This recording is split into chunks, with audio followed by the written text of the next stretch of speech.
부천시가 남아공발 변이 코로나 바이러스 발생을 확인하고 의료기관과 약국에서 검사 권고를 받은 시민들이 24시간 이내 의무 검사를 받도록 행정명령을 내렸습니다. GTX-D 노선을 요구하는 2기 신도시의 반발이 거세지고 있습니다. 제4차 국가철도망 구축계획 결정까지 남은 일정과 주민 의견이 반영될 가능성 등 쟁점 사안에 대해 살펴봅니다. GTX-D 노선 요구에 관심이 많다 보니 4차 국가철도망 공청회 안에 포함된 다른 노선들 보도가 적었습니다. 어떤 노선들이 있는지 다시 한번 자세히 살펴봅니다. 13일부터 도로교통법 개정안이 시행되면서 제2종 원동기 장치 자전거 면허 이상의 운전면허증 보유자만 전동 킥보드를 운행할 수 있습니다.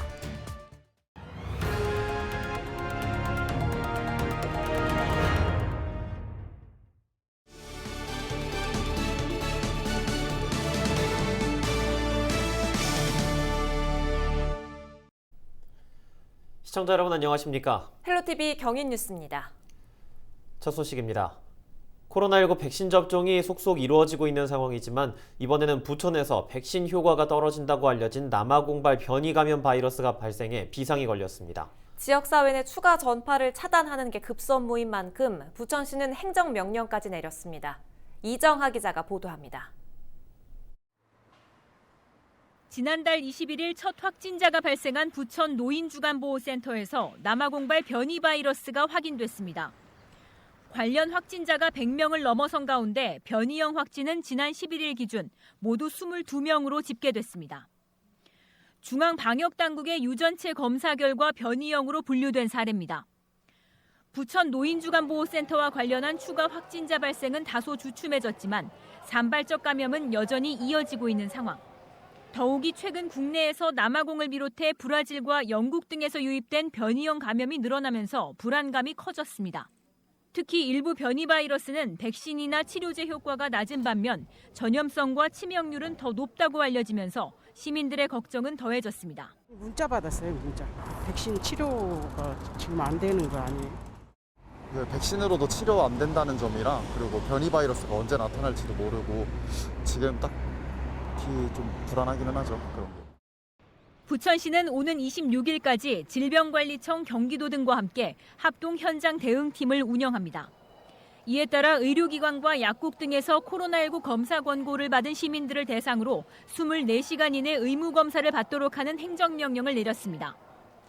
동시에 학교와 종교단체 등 집단시설에 대한 감시도 강화합니다. 시민 여러분도 전파력이 강하다고 해서 걱정이 많으실 텐데 지역사회에 또 잠복해 있는 이러한 감염자가 있을까 봐 방역관리에 더 집중하기 위해서 2주간 집중 방역관리 기간을 지정을 했습니다. 그래서 모든 행정력을 동원해서 부천시는 또 앞으로 열흘 동안 임시선별 검사소 운영 시간을 늘려 검사를 확대하는 등 변이 바이러스가 지역사회로 추가 전파되는 것을 차단하는 데 집중할 예정입니다. 헬로티비 뉴스 이정하입니다. 서부권 광역급행철도 노선에 대한 2기 신도시의 반발은 점점 거세지고 있습니다. 김포에서는 정부에 보낼 시민 서명에 벌써 4만 명이 넘는 시민이 동참했는데요. 국가철도망 계획 확정 전까지 이런 주민들의 의견들이 얼마나 반영될지는 미지수입니다.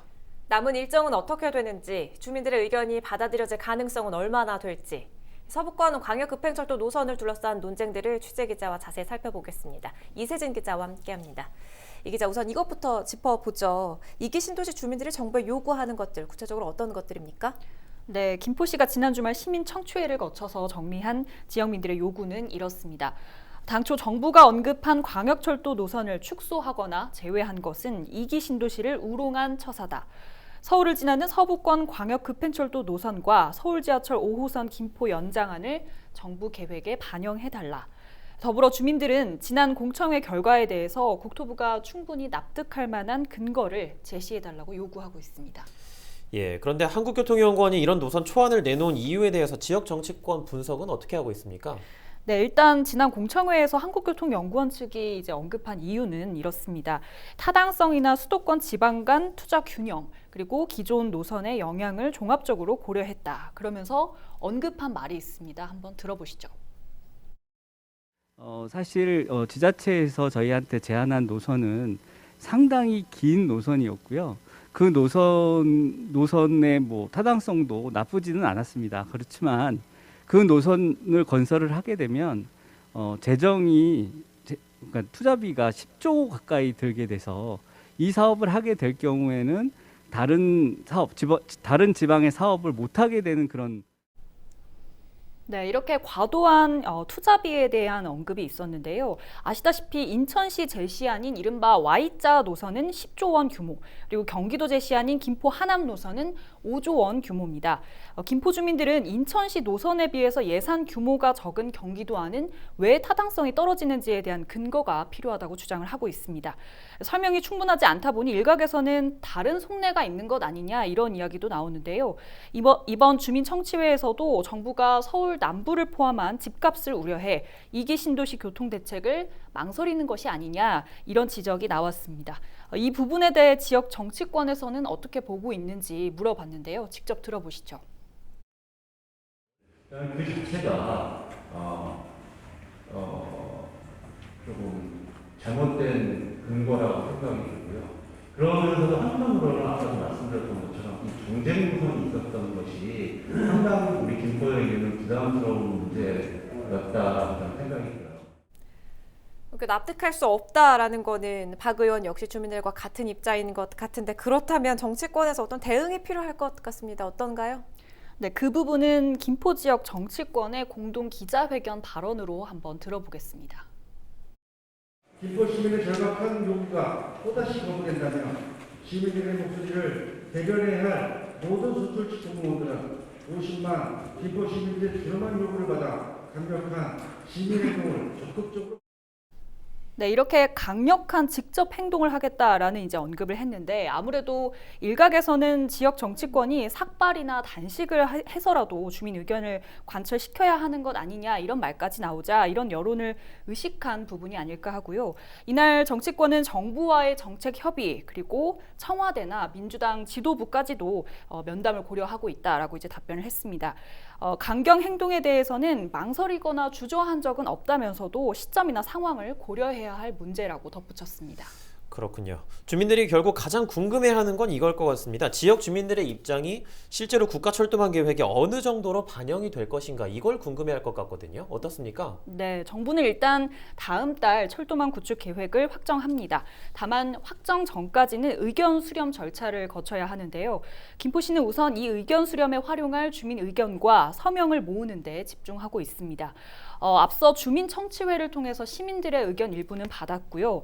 지난 6일 시작한 시민 서명 운동에는 나흘 만에 4만 명을 넘는 시민들이 동참을 하기도 했습니다. 이렇게 모은 의견과 서명은 경기도에 제출할 예정인데요.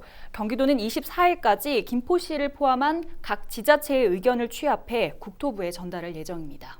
네, 뭐 할 수 있는 노력들을 다 해봐야겠지만 또 한편에서는 이 공청회 결과를 뒤바꿀 수 있을 것이냐에 대한 그 회의적인 목소리도 나오고 있잖아요. 좀 현실적으로 향후 교통대책을 위해서 좀 다른 대안도 고민해봐야 하지 않을까요? 어떻게 보십니까? 네, 실제로 지난 김포시민 청취회에서도 그런 의견이 있었습니다. 공청회 직후에 김포시장과 2명의 지역구 국회의원의 경우에도 만약에 이 노선이 반영이 되지 않았을 경우에 하나의 대안으로 김포 부천간 노선과 다른 광역급행철도 노선을 연결하는 가능성도 언급을 했었는데요. 네. 다만 주민청취회와 기자회견을 통해서 다양한 전문가들과 기술적인 대안을 지역 정치권에서 고려를 하고 있다면서도 이 부분은 현재 검토할 단계는 아니다라고 이제 선을 그었습니다. 한번 들어보시죠.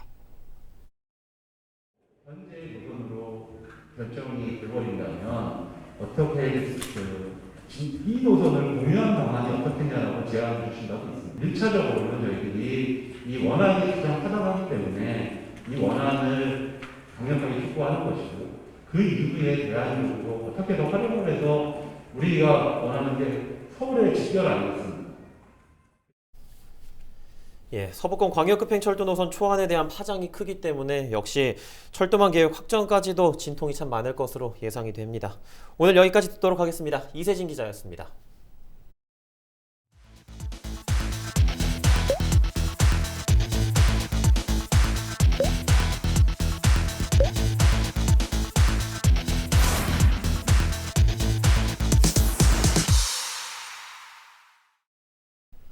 예, GTX-D 관련 이슈 살펴봤는데요. 이번에는 인천 지역 신설 예정 철도 노선 살펴보겠습니다.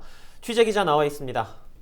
이재필 기자, 4차 국가철도망 구축계획 공청회에서 인천 관련 노선이 다소 거론된 바 있는데 대표적인 게 제2경인선이지요? 네, 맞습니다. 그 GTX-D가 워낙 많은 그 시민들의 관심을 받다 보니까 상대적으로 많이 언급이 되지는 않았죠. 제2경인선이 지난 4월 22일 열린 공청회에서 4차 국가철도망 구축계획에 반영되는 것으로 이제 가닥이 잡혔습니다. 네. 예, 지도를 보면서 설명을 드릴게요. 네. 네, 지금 보고 계신 지도가 이번 공청회에서 공개된 그 제2경인선 구간인데요. 이 지도고요. 보다 구체적으로 설명을 드리겠습니다.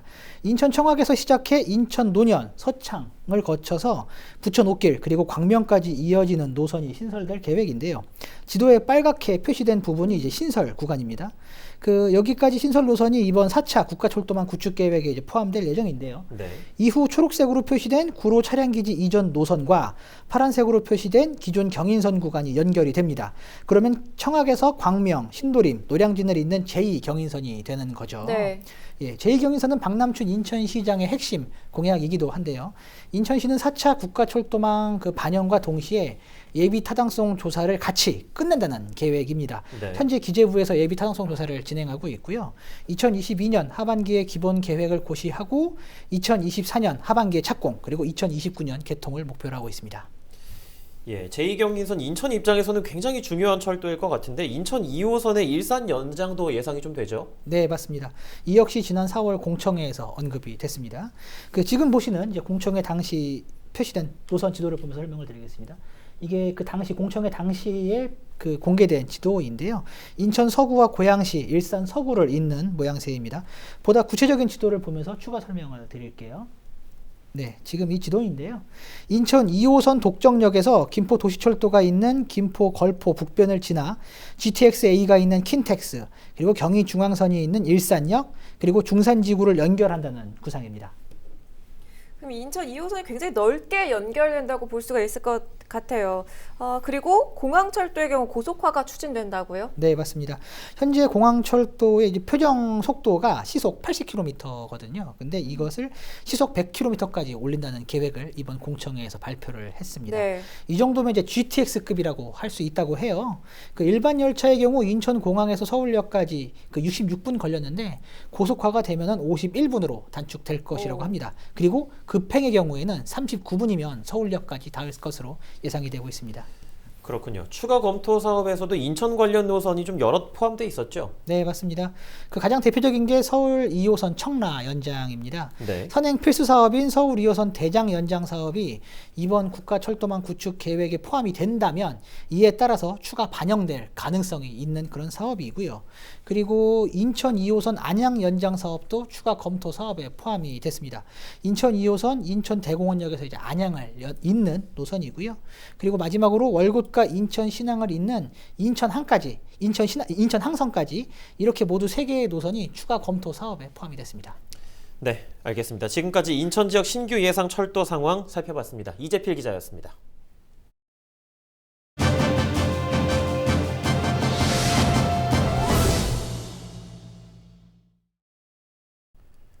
인천시 도시계획위원회가 굴포천 복개 구간의 주 진입도로 신촌 재개발 변경안 승인은 원안 가결에 논란을 빚고 있는데요. 박주희 인천녹색연합 사무처장과 이야기 나눠보도록 하죠. 사무처장님 안녕하십니까? 네, 안녕하세요. 반갑습니다. 먼저 인천시 도시계획위원회가 수용한 신촌 재개발 정비계획 및 정비구역 지정 결정 변경안이 어떤 내용인지부터 살펴볼까요? 네, 그 신촌 재개발 정비 사업 같은 경우에는 부평공원 인근에 지상 40층 높이 2,300여 가구 규모의 공동주택을 짓는 도시개발 사업인데요. 이번 변경안은 그 면적을 확대하는 내용이었습니다. 현재 변경안에 굴포천 복개 구간을 주 진입도로로 사용하는 내용이 담겨서 문제가 되고 있습니다. 예, 이번 사안과 관련해서 녹색연합 측은 비판 성명을 발표했는데 연합 측이 제기하고 있는 문제점들 한번 알려주시죠. 우선은 수년간 굴포천 복원에 대한 논의를 했었고 계획한 내용을 이제 단 2차례 도시계획위원회 회의를 통해서 뒤집었다는 게 가장 큰 문제라고 보고 있습니다. 그러니까 지역사회에서 수년간 논의를 통해서 2017년도에 굴포천 생태하천 복원 기본계획까지 수립을 했는데 이번에 논란이 된 구간도 나중에 복개 복원이 가능하다고 밝혔습니다.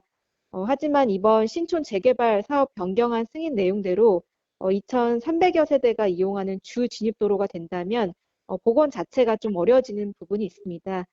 이러한 이유 때문에 2월 도시계획위원회 회의에서 불포천 복원 사업에 따른 조치계획 수립을 이유로 보류되었지만 내부 관련 부서 검토 없이 4월에 안건이 그대로 상정되고 원안 가결되었습니다.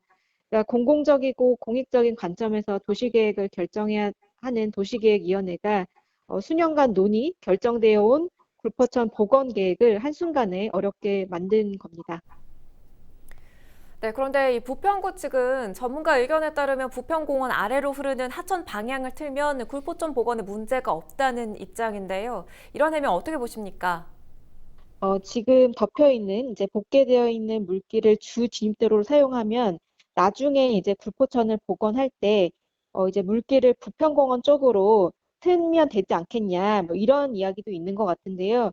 그거는 이제 지금 상황을 모면하기 위해서 굉장히 근시안적인 판단이고 여러 가지를 복합적으로 고민하지 않은 판단이라고 보고 있습니다.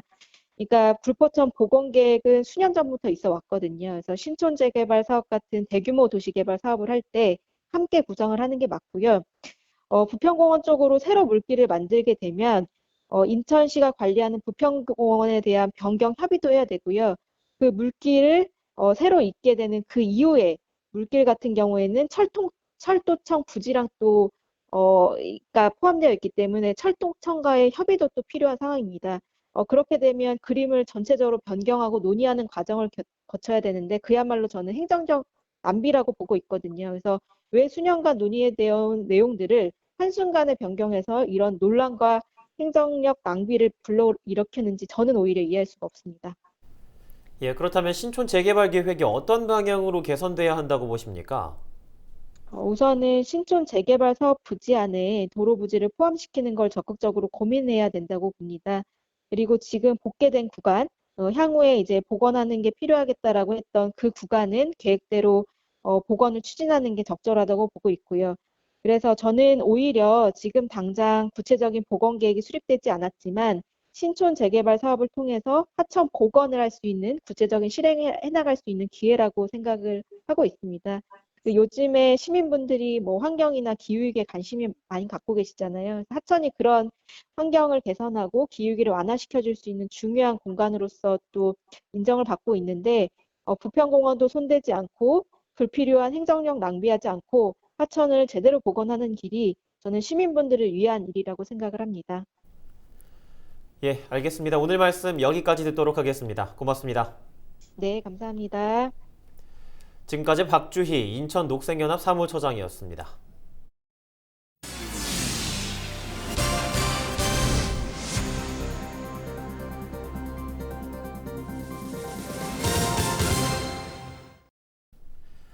앞으로 전동 킥보드 등 개인형 이동장치에 대한 단속 기준이 강화됩니다. 13일부터 도로교통법 개정안이 시행되면서 제2종 원동기장치 자전거 면허 이상의 운전면허증 보유자만 전동 킥보드를 운행할 수 있습니다.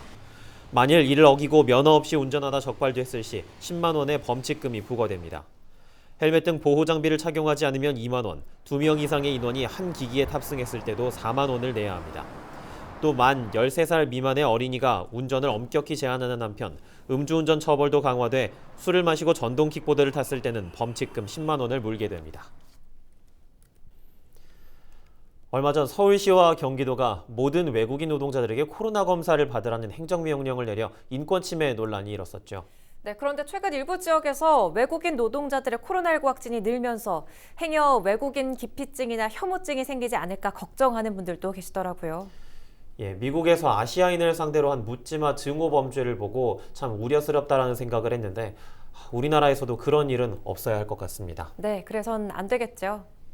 이상으로 헬로티비 뉴스를 모두 마치겠습니다. 저희는 언제나 지역민 여러분과 함께하겠습니다. 지금까지 시청해주신 여러분 고맙습니다.